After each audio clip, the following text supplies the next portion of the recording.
Hey guys, this is Amy and welcome to Become Your Own Favorite Chef. Tonight I'm going to have some of my Central Arkansas roller derby girls over, and so I'm going to make my favorite snack. It's homemade Chex Mix, and while I know you can buy Chex Mix in the store, and I've had homemade Chex Mix from other places, other people, this is absolutely the best. It's the most flavorful, delicious Chex Mix you can ever taste. So if you like flavor, make this. You'll love it. If you don't, go to the store and pick you up some there. Anyway, what you're going to need to do is super simple. We start off with 1 stick of butter, or half a cup, and I've got this on medium heat. It's melted down. Next I'm going to add 1 cup of water. Then we're going to add in our flavorings. I love ranch, and I actually have 2 packets. These are 2-ounce packets of ranch flavoring. I'm going to add those in. This seems like it's a lot to add into just a cup of water and a stick of butter, but I'm going to make a whole bunch of Chex Mix, and I want this to be super, super intensely flavored so that when it spreads on over that big bowl of Chex Mix, every little bite's got just the right amount. After that, we're going to add 2 tablespoons of Worcestershire sauce. Worcestershire, I'm not sure how to say it. 1, 2. After that, you need 2 teaspoons of granulated garlic. Don't use garlic salt because there's already going to be a lot of saltiness in the ranch packets. Plus, you can always add salt later if it needs it. Then to give it a little kick, I'm going to give just a pinch of paprika, a big pinch, and I'll give it a little more of a kick. The paprika is more of a smoky flavor. This ground red pepper that I'm adding now will give it more of a heat in the back of your throat. Good flavor. So another big pinch there. All we're going to do is just stir this up until everything is well incorporated and dissolved into our liquid. While we're doing this, go ahead and preheat your oven to 250 degrees. We're going to cook this Chex Mix low and slow so it's the perfect texture. Should take a couple minutes for this to dissolve. Just keep stirring, and whisking it is even better. Make sure everything is dissolved well. And then I like to taste it, even though tasting it really is tricky. You have to imagine, woo, right now it's crazy salty, super flavorful, but that's 10 times what it will taste when it's actually added to our Chex Mix bowl. So let me tell you this, if you taste it and it's not really salty and really almost terrible, you need to add some more flavoring to it. So we are done. The next step, I'll show you right over here.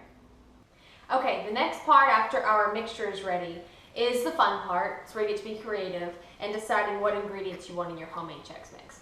So what I use is 5 cups of corn Chex. I like the texture, it's pretty solid. 5 cups of the wheat Chex, these are my favorite. Feel free to substitute those for any of the rice Chex or use all of one, whatever you like. Then I use 4 cups of these pretzel sticks, my preference. And then 2.5 cups of unsalted peanuts. You want to do unsalted because you don't want this to be too salty with our really salty flavor mixture. Now my favorite part of all Chex Mix or Gardettos or whatever the brand is are those garlic rye chips. And I cannot make those as delicious as the brand of Gardettos actually does. So I have bags of the store-purchased garlic rye chips that are perfectly flavored on their own. So I'm not going to double flavor them by adding them to this mixture. We're going to cook all this stuff together, and then once it's done, then we'll add our garlic rye chips, and it'll be just perfect. So all you have to do here is super simple.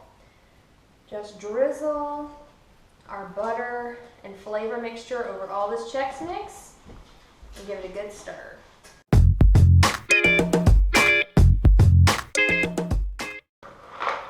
Once it's stirred well enough, it's going to sound soggy, and that's exactly what you want. That means that every piece is coated and going to be so flavorful, and that's why we're going to cook it at such a low and slow way, because we want to bring these soggy cereal bits back to life. So I've got 2 cookie sheets. They are sprayed with some oil spray. We're going to spread these out so that they are laid in one single layer.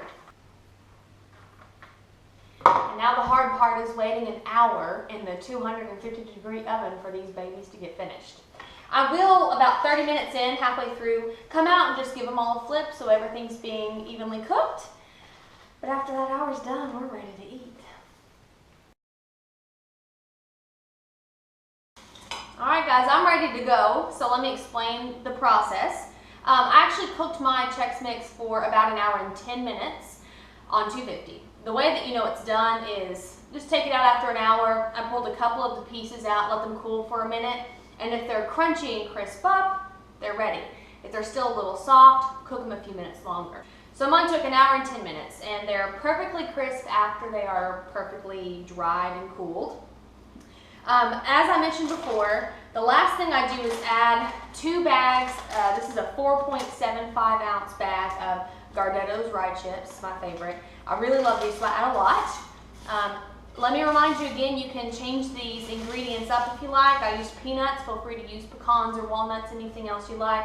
Feel free to take out the pretzels and add some breadsticks, whatever you prefer.